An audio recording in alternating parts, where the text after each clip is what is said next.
Yes, explore tayo pag may time. Pag may time, mag-explore. Mag-tour nga tayo. Ayan, pag-tour tayo pag may time ha. Ayun, dito tayo sa lower ng Bundok Peninsula. Ayan, maliit na falls.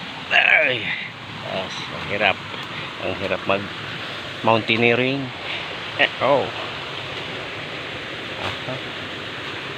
Ayun, ang maliit na falls, mga kababayan. I love nature.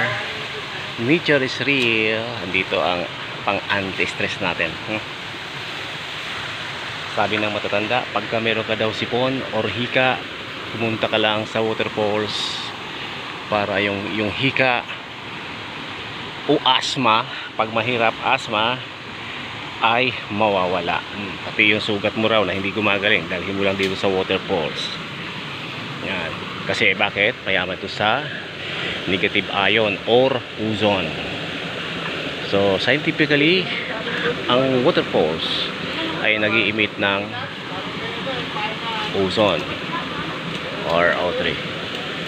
Ayan, dito po tayo sa isang barangay sa San Isidro, sa banda ng Quezon.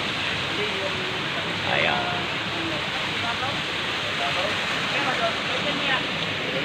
So, dito yung mga tropicals na mahilig mag-explore. Ayan. Oh. Ay pagkaganda. So, yan na muna. For the meantime, nagulat mula sa DCEC, ang radyo ng pagsisisi, Ray Pangit.